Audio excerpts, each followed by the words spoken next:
Em nome do Pai, do Filho, do Espírito Santo. Amém. Ave Maria, cheia de graça, o Senhor é convosco. Bendita sois vós entre as mulheres, e bendito é o fruto do vosso ventre, Jesus. Santa Maria, Mãe de Deus, rogai por nós, pecadores, agora e na hora de nossa morte. Amém. São José, rogai por nós. São Felipe Neri, rogai por nós. São Leão Magno, rogai por nós. Santa Gema Galgani, rogai por nós. Santo Afonso Maria de Ligório, rogai por nós. Nossa Senhora de Fátima, rogai por nós. Em nome do Pai, do Filho, do Espírito Santo. Amém. Bom dia a todos. Nós estamos aqui na consideração 20 do livro Preparação para a Morte, escrito por Santo Afonso Maria de Ligório. Essa consideração trata da loucura do pecador. Estamos aqui no ponto 2 da reflexão. Pobres pecadores, afadigam-se com empenho para adquirir a ciência humana e procurar os bens da vida presente, que tão cedo se acaba, e desprezam os bens dessa outra vida que jamais terá fim.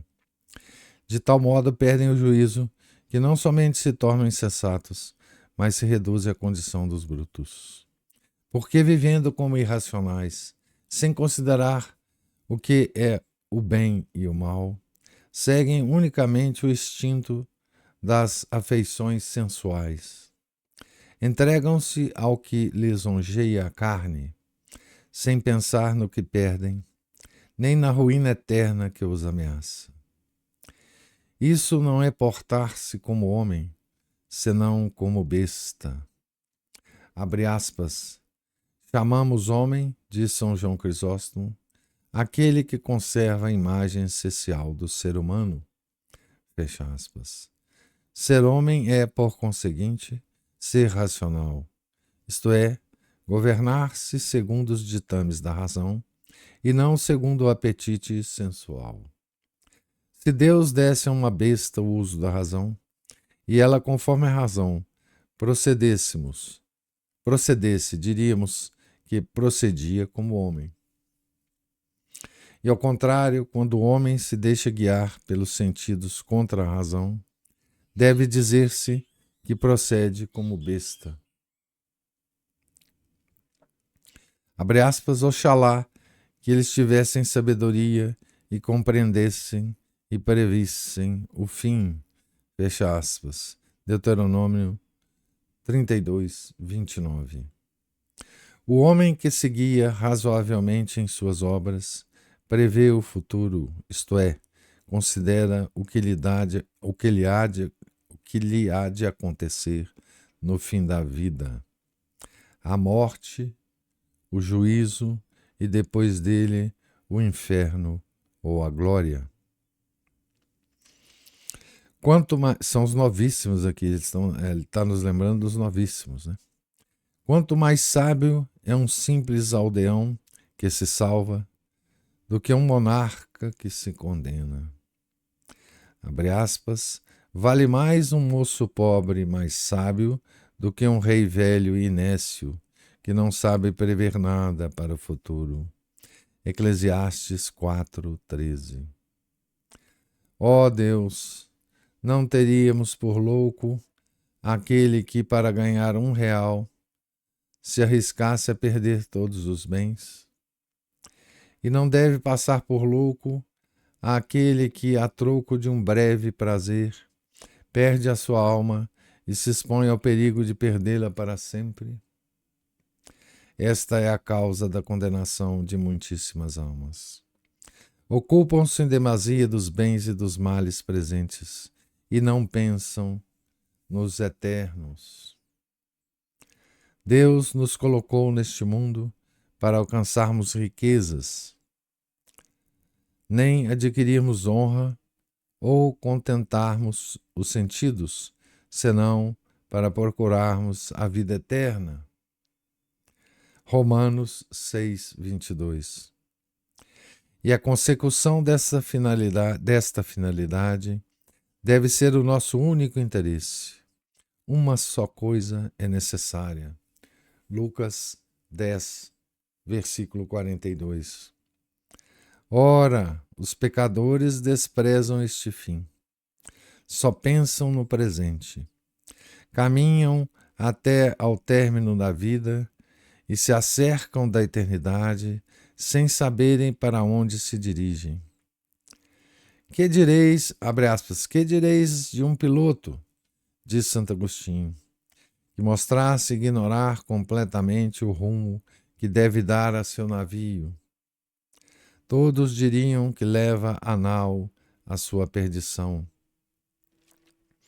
Tais são, continuou o santo, esses sábios do mundo que sabem ganhar dinheiro, entregar-se aos prazeres, obter altos cargos, mas não acertam salvar suas almas. Fecha aspas. Sábio do mundo foi Alexandre Magno, que conquistou numerosos reinos, mas decorrido pouco tempo morreu e se condenou para sempre. Sábio foi o rico avarento, que soube enriquecer e, todavia, morreu e foi sepultado no inferno. Lucas 15, 22.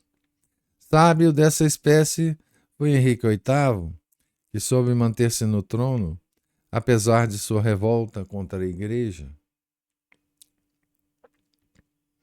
Mas no fim de seus dias, reconhecendo que tinha perdido sua alma, exclamou: tudo para mim está perdido. Quantos desgraçados gemem agora no inferno?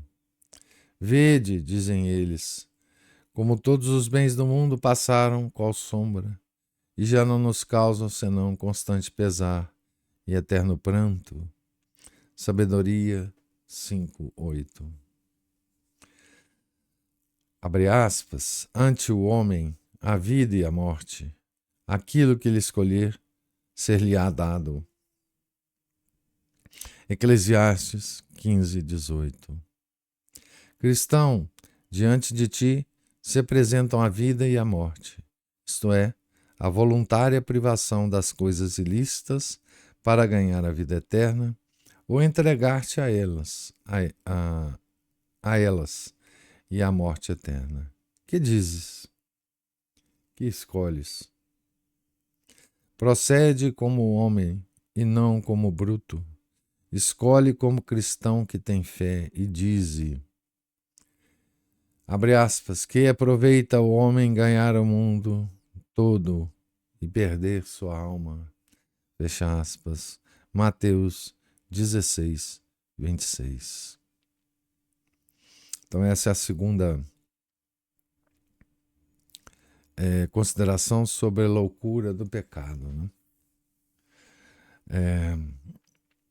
E no início dessa consideração, Santo Afonso, através de São João Crisóstomo, né, ele chama atenção a essa paradoxal característica do ser humano, né, do animal racional, né?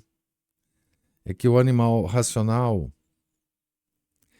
ele pode, se ele quiser, agir como uma besta, né? Uma coisa impressionante. Nós, homens, podemos nos desumanizar, né? Nós podemos, digamos assim, suprimir a nossa natureza humana, né? São João Crisóstomo diz assim: chamamos homem aquele que conserva a imagem essencial do ser humano. Daí Santo Afonso comenta, né? Ser homem é, por conseguinte, ser racional, isto é, governar-se segundo os ditames da razão, e não segundo o apetite sensual. Ele segue dizendo exatamente a respeito da besta, né? Quer dizer, nós nos podemos tornar uma besta, né? Quando o homem se deixa guiar pelos sentidos contra a razão, deve dizer-se que procede como besta. Então, é curioso, né? Porque Chesterton comentava que, na época dele, né, que existia uma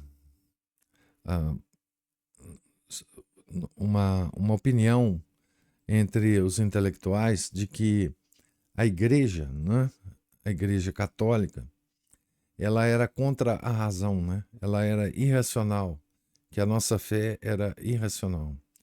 E o Chesterton insistia que a igreja era a única instituição no mundo que defendia a razão, né? Contra todas as outras instituições, e era a única que defendia a razão humana, né? Contra o racionalismo do século XIX, né? Que ele viveu muito intensamente. E aqui a gente vê, né, que desde sempre a igreja defende a razão, né? A razão humana, que é aquela característica distintiva do ser humano, né? O ser humano é animal, né? Racional, temos razão, né? E todo esse racionalismo que nos veio através do iluminismo, né, do romantismo, ele é exatamente um movimento contra a razão, né? Então aqui Santo Afonso alude a essa curiosíssima possibilidade do homem como ser racional se desumanizar, né? E aqui, obviamente, ele coloca a questão do homem se voltar aos bens do mundo, né? E esquecer-se ou não dar o devido valor aos bens eternos, né? E aí ele cita vários santos, né? E dá vários exemplos, né? E os exemplos que ele dá desses sábios do mundo, né? Que ele chama aqui, ele fala de dois grandes homens, né? Do mundo, né? Alexandre Magno e Henrique VIII, né? Que são exemplos que Santo Afonso dá da loucura do pecado, né? Que é o tema aqui da consideração, né? E aqui ele anexa aqui os afetos e súplicas, que é a oração, né, que ele termina cada reflexão, né?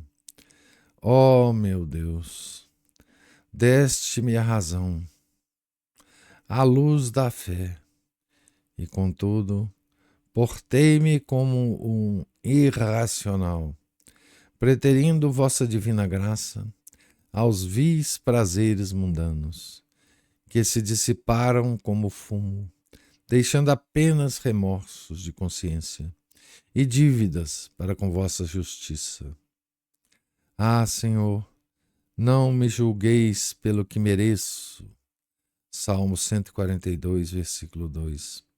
Mas tratai-me segundo vossa misericórdia. Iluminai-me, meu Deus, dai-me dor sobre meus pecados e perdoai-me. Sou a ovelha tresmalhada. Se não me procurardes, perdido continuarei. Salmo 118, versículo 176. Não deve ser 176, mas está aqui como 176. Tende piedade de mim, pelo sangue precioso que por mim derramastes. Arrependo-me, meu sumo bem, de vos ter abandonado e de ter renunciado voluntariamente à vossa graça. Quisera morrer de dor. Aumentai em mim essa contrição profunda e fazei que chegue ao céu para exaltar ali vossa infinita misericórdia. Nossa Mãe Maria, meu refúgio e minha esperança, rogai por mim a Jesus. Intercedei para que me perdoe e me conceda a santa perseverança.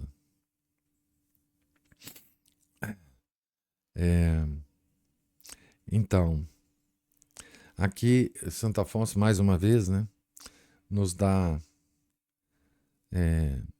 a lição de como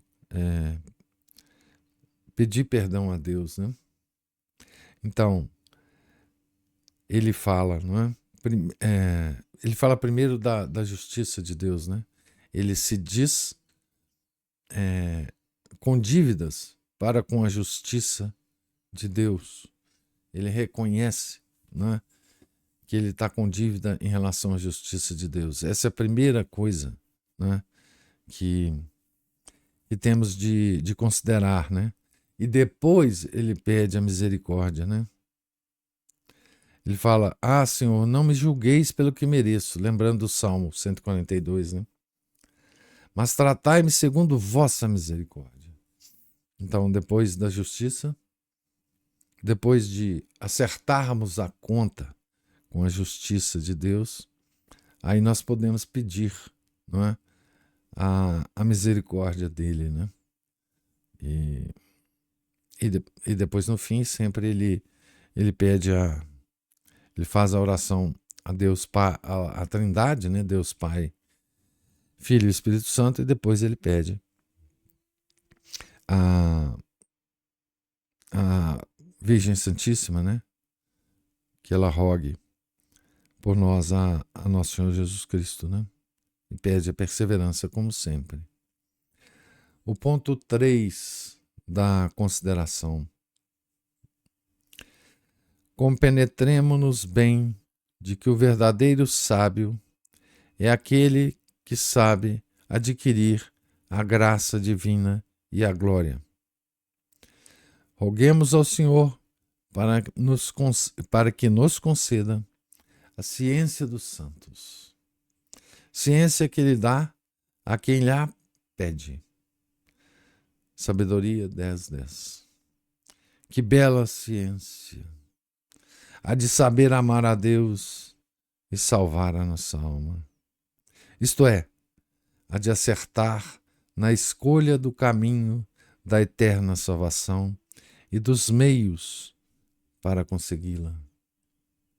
O livro da salvação é, sem dúvida, o mais necessário de todos. Se o soubermos todo, sem saber salvar-nos, de nada nos aproveita o nosso saber. Seríamos para sempre infelizes. Mas, ao contrário, seremos eternamente venturosos se soubermos amar a Deus, ainda que ignoremos todas as demais coisas, como dizia Santo Agostinho. Certo dia, Frei Gil disse a São Boaventura, abre aspas, sois feliz, Padre Boaventura, pelo vosso profundo saber. Eu, pobre ignorante, nada sei.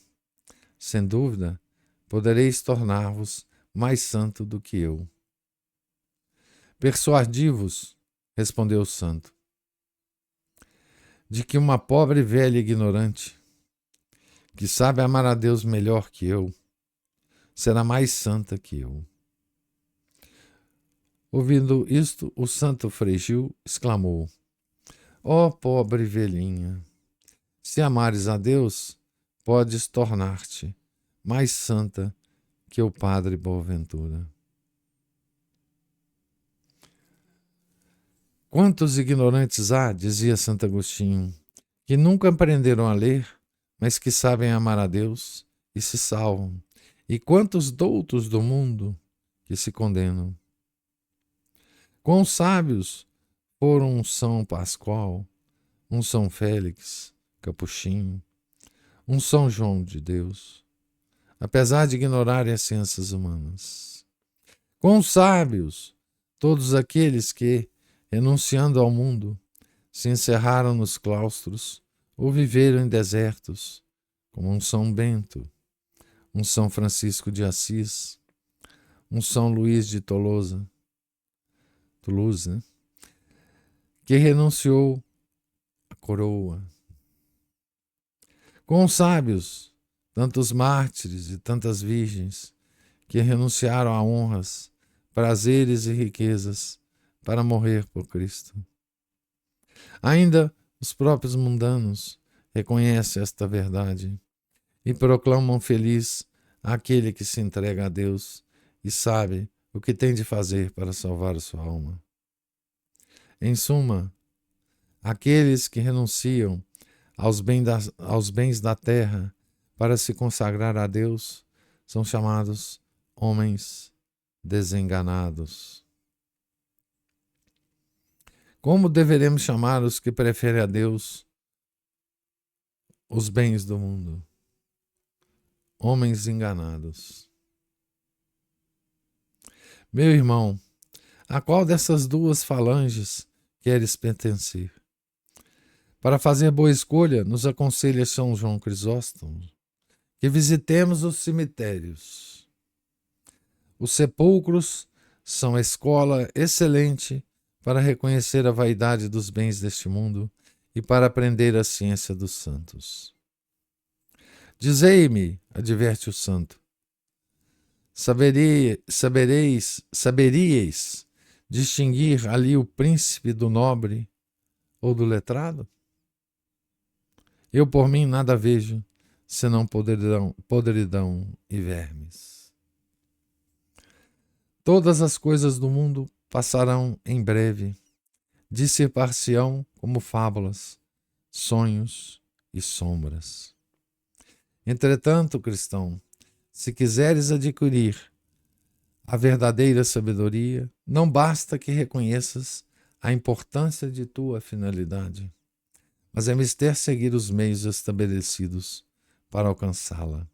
Não há ninguém que, se não quiser a salvar e santificar, mas como não empregam os meios convenientes, condenam-se. É preciso evitar as ocasiões de pecar, frequentar os sacramentos, fazer oração e, sobretudo, gravar no coração as máximas do Evangelho, como, por exemplo, as seguintes: que aproveita ao homem se ganhar o mundo todo. Mateus 16, 26. Quem ama desordenadamente a sua alma, perdê-la-á. João 12, 25. Ou seja, convém perder a vida, se necessário for, para salvar a alma. Se alguém quiser vir após mim, negue-se a si mesmo. Mateus 16, 20.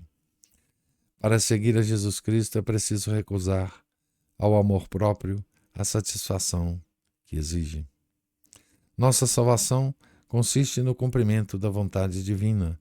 Salmo 29, 61. Essa é a última consideração, né, da loucura do pecado.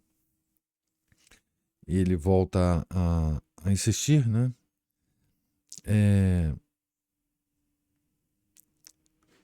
na loucura de desconsiderarmos o que ele chama aqui de ciência dos santos, né? É curioso isso, porque a ciência hoje é uma palavra tão desgastada, tão mal compreendida, né? Que o mundo certamente rirá dessa expressão, né? Ciência dos santos, ciência da santificação, né?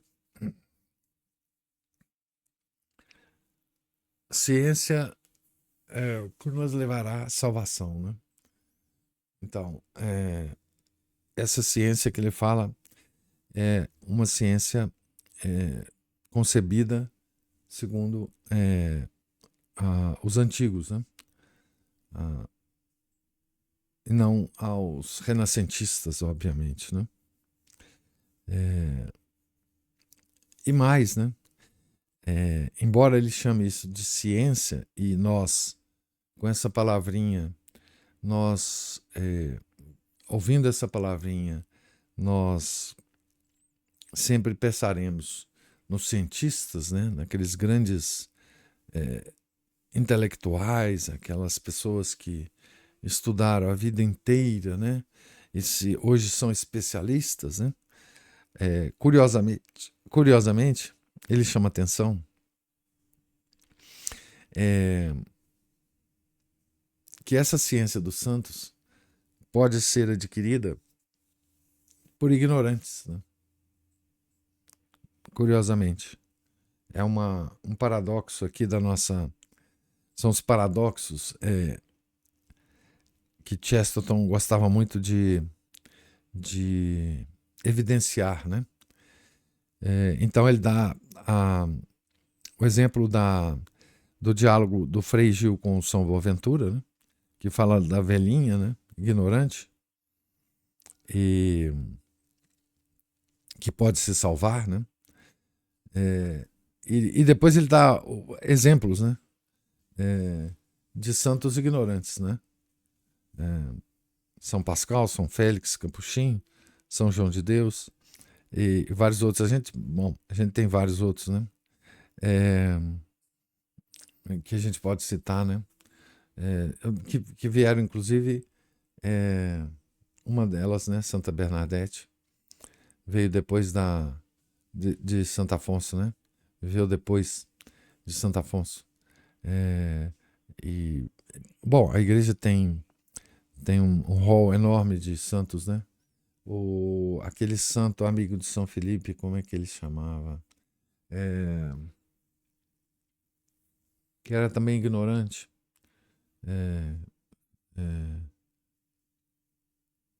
Esqueci o nome dele aqui agora.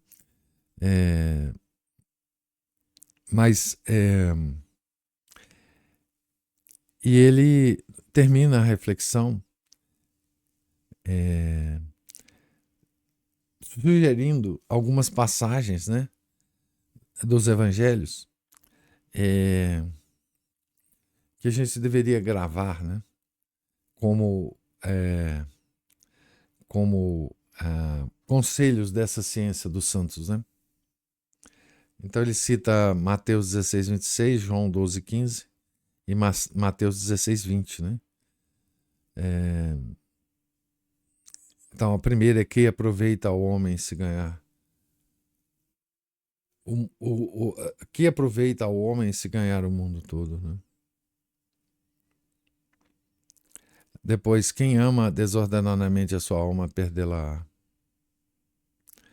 Depois, se alguém vier após mim, negue-se a si mesmo.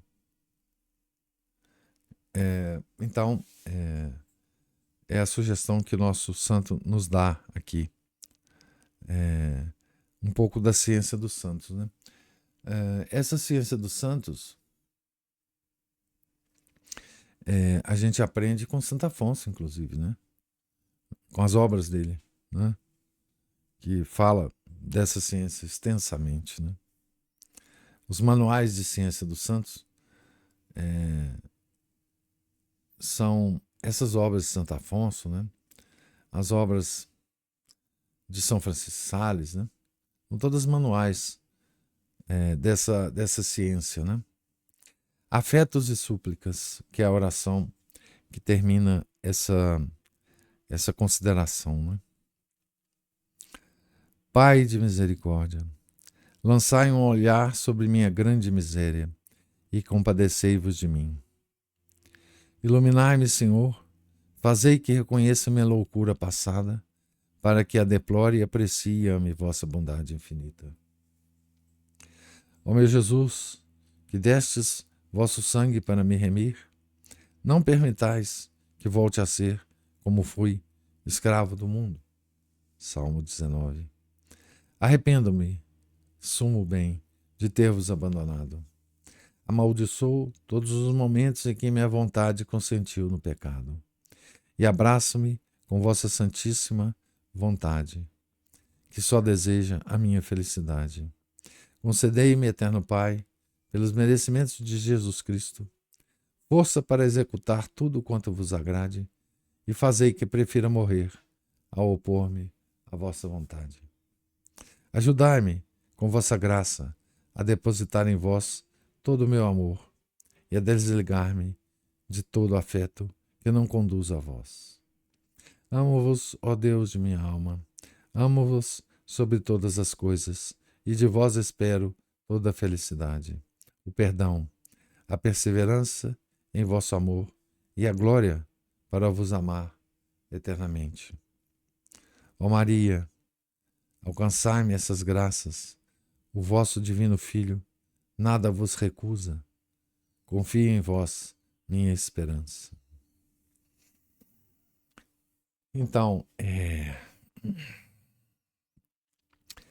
nessa oração final aqui, Santo Afonso nos ensina a ciência dos santos, né? De que ele fala na consideração, né? Qual é a ciência do santo, né? Dos santos.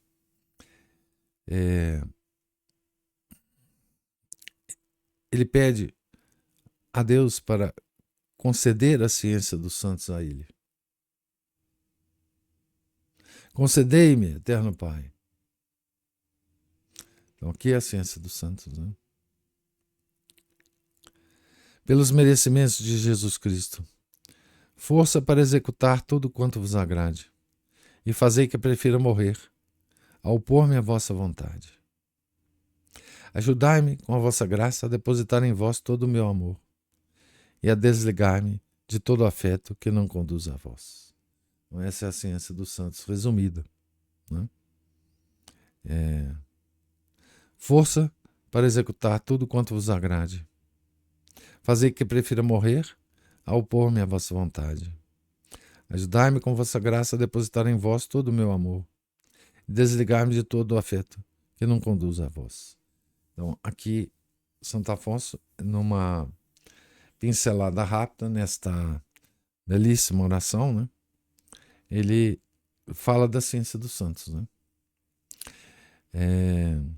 E ela é tão simples, né, que até os ignorantes, né, os que não têm, não podem não saber nem ler, né, podem executar ou serem especialistas nessa ciência dos santos, né? No mundo moderno, obviamente, quanto mais você souber da nossa cultura, mais você se afastará da ciência dos santos, né? Hoje existe uma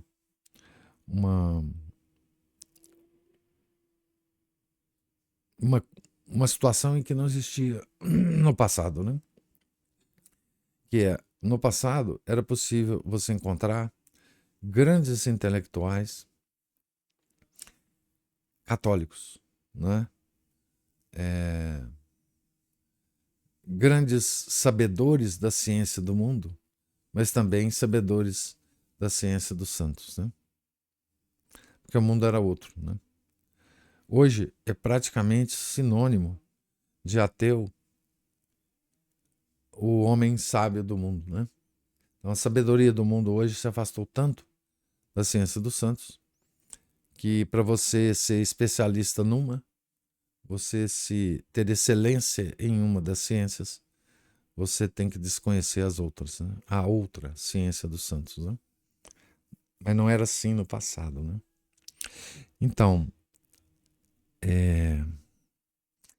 antes de ouvir as observações de vocês, nós terminamos. A semana que vem nós não vamos ter leituras matinais, porque é a semana mais importante do ano, né, para nós, semana que antecede a ressurreição do nosso Senhor Jesus Cristo. Então nós não teremos a leitura matinal. E a leitura quaresmal termina exatamente aqui, né, na consideração 21 desse grande livro, né? E se Deus quiser, se Deus nos der a graça de ainda estarmos vivos, né, na próxima quaresma nós, de 2026, né, nós leremos até o fim o livro. Nós praticamente lemos a metade, um pouco mais da metade do livro. O livro é muito grande, né? E na próxima semana eu divulgarei aí qual será a nossa próxima leitura matinal. Agora, começando na oitava de Páscoa, né? Então, semana que vem não haverá leitura e nós terminamos aqui a nossa leitura quaresmal, né? De 2025. Graças a Deus, terminamos e espero que tenha sido proveitosa essa leitura para todos, né? Todos nós, né? Certo? Então agora eu gostaria de ouvir, se houver, observações e comentários.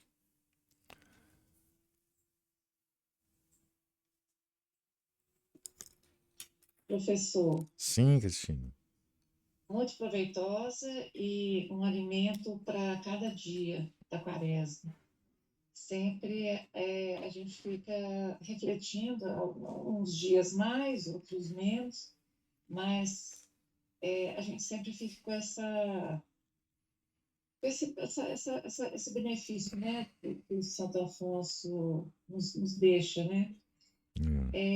Eu estava aqui pensando, desde o primeiro momento que o senhor falou em ciência humana, eu fiquei, assim, ontologicamente, Luiz, né? O que é ciência humana? É. E aí vem a ciência dos santos.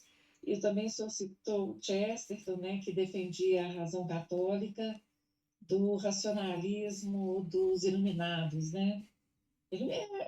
O racionalismo é do iluminismo, né? Ah, Então, eu pensando aqui, né, o homem que nada criou, não criou a si mesmo, nem o mundo que vive, nem nada que o serve, pensando assim, né, do ponto de vista filosófico da ciência, não essa ciência prática. Como a gente pode dar nome a algo que se chama ciência, chamando ela de humana, não é? Porque a apreensão das coisas verdadeiras só pode ser aquelas, eu imagino que, assim, uma ciência para ser verdadeira e real só pode ser aquela que emana do próprio Deus, né? Que nos esclarece as coisas dele próprio, né? é, Então, essa é a verdadeira, que é a ciência dos santos, né? é, Então, você pode dizer que será que existe uma ciência humana saindo aí né, da praticidade das coisas que o homem faz para viver?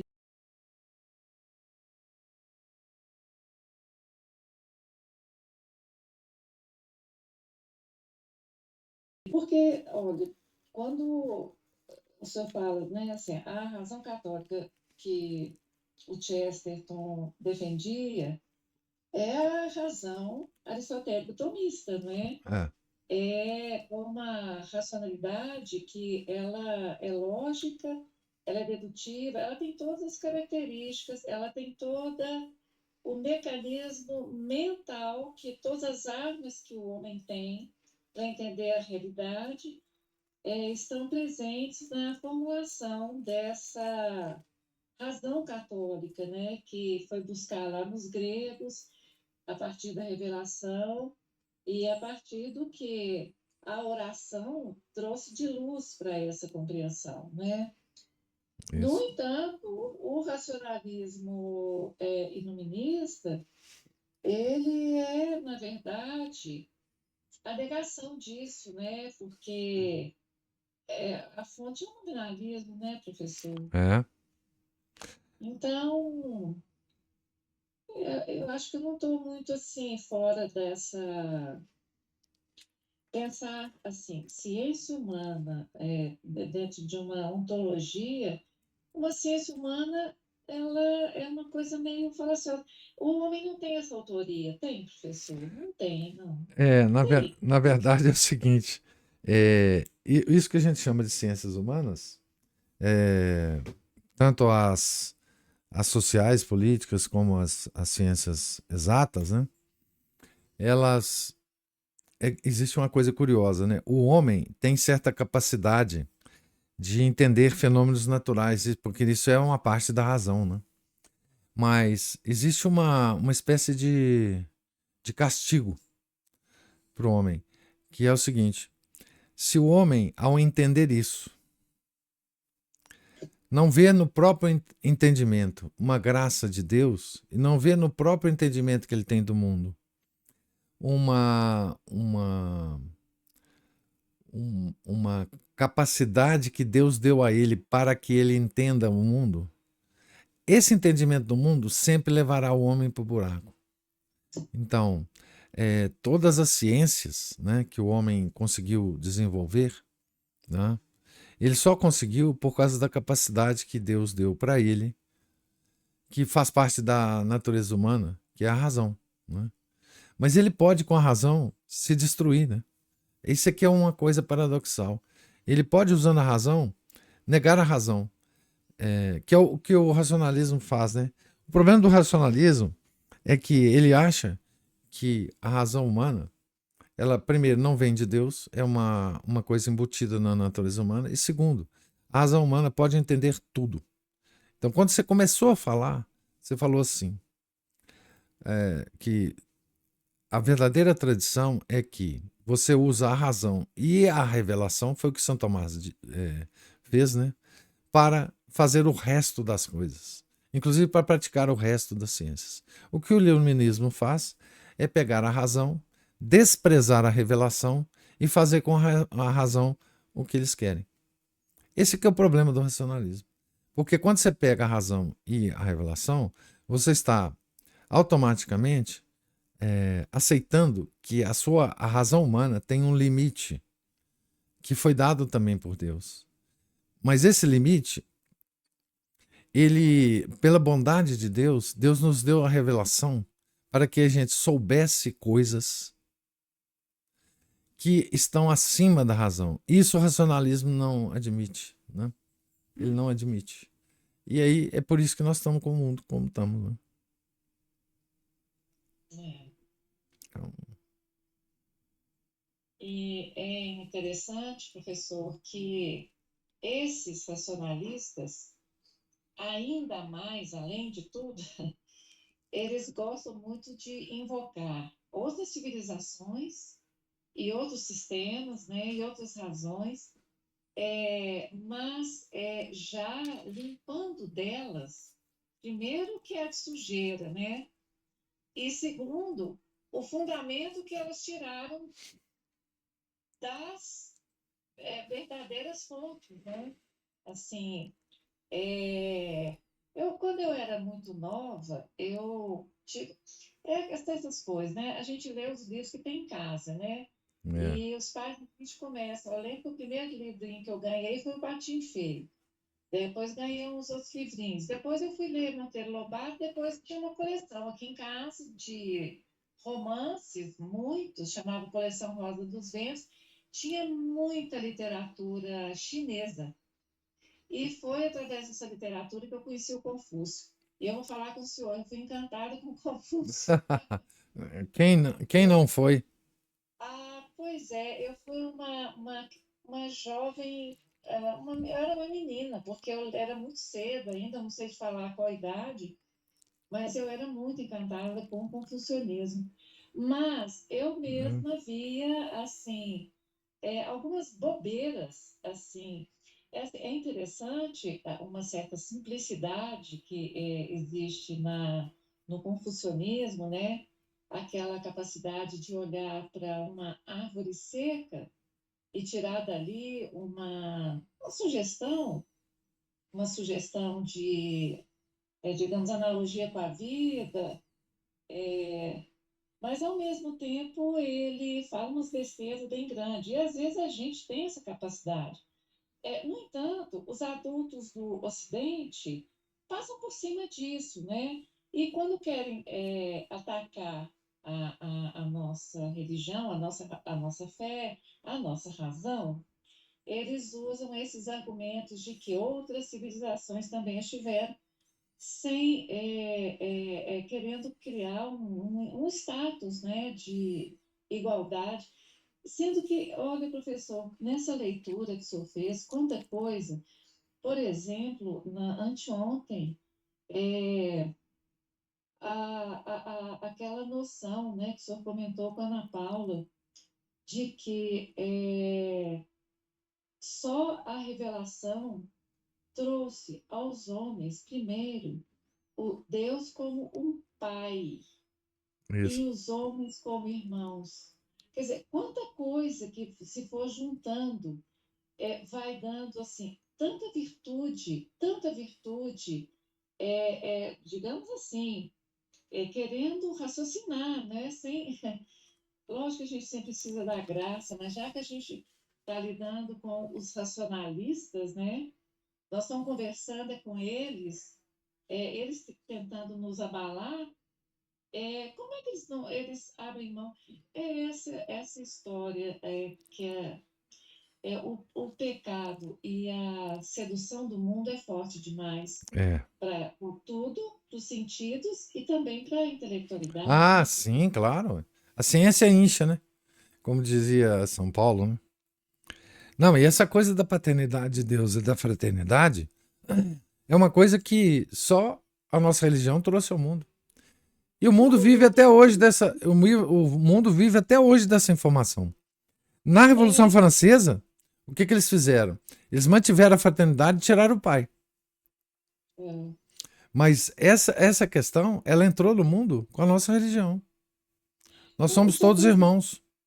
irmãos, é uma enormidade Deus nos revelar que Isso. Ele é Pai. É, Isso é exatamente. uma coisa assim, é grandioso demais, É, né, professor?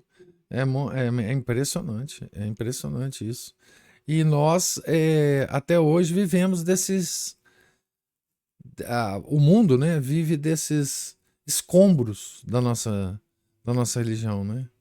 É, Por exemplo, a própria noção degenerada, né, de fraternidade universal, de que nós somos todos irmãos, de uma certa, ainda uma certa impulso de, de união de todos os povos, um impulso de considerarmos que é possível uma, uma, uma comunhão universal em torno de certos valores, tudo isso vem dessa ideia de sermos irmãos, né? Por mais degenerada que todas essas ideias são hoje em dia, né? A própria ideia de heresia, revolução, de religião universal nos moldes que eles estão pensando, é uma degeneração dessa ideia, né? heresia, né? Pega uma verdade da fé e tira tijolinho. É, Tijolinho que eles tiraram, na verdade, foi o licença total do isso pai. foi a O pai fundação, foi a é, fundação. é um bando de filhote de cruz credo, sem pai, sem mãe. É, É tudo pai exatamente, que tem. exatamente. É É, só fraternidade, sem pai. é, Né? a fraternidade da revolução é essa, né? É. Tirou o pai. É, Mas é isso, professor. Mas obrigada, professor, por essa leitura. Um vamos alimento lá. assim, espiritual muito bom que a gente vai aproveitando durante o dia. Uma oportunidade muito grande, viu, professor, de conhecer Santo Afonso, essa preparação para a morte. E É. muito bom mesmo. Ah, que bom que foi de. Para mim foi ótimo também, né? Nossa Senhora. Para mim foi maravilhoso ler e comentar isso aqui. Vamos ver se na próxima quaresma a gente termina isso aqui, né? Essa grande obra, né? Uma obra monstruosa e muito importante. Mas obrigado também a todos que acompanharam, né? Essa leitura. Foram acho que 38 encontros aqui, nossos. 38, hoje vai ser o 38, né? E para mim foi muito proveitoso. Eu agradeço a todos a oportunidade de fazer isso, né? Tá certo? Então, Deus lhes pague a presença e os comentários ao longo de todo o nosso percurso. Tenham todos um santo dia, um santo final de semana e uma santa Semana Santa. Em nome do Pai, do Filho e do Espírito Santo. Amém. Ave Maria, cheia de graça, o Senhor é convosco. Bendita sois vós entre as mulheres, e bendito é o fruto do vosso ventre, Jesus. Santa Maria, Mãe de Deus, rogai por nós, pecadores, agora e na hora de nossa morte. Amém. São José, rogai por nós. São Felipe Neri, rogai por nós. São Leão Magno, rogai por nós. Santa Gema Galgani, rogai por nós. Santo Afonso Maria de Ligório, rogai por nós. Nossa Senhora de Fátima, rogai por nós. Em nome do Pai, do Filho, do Espírito Santo. Amém.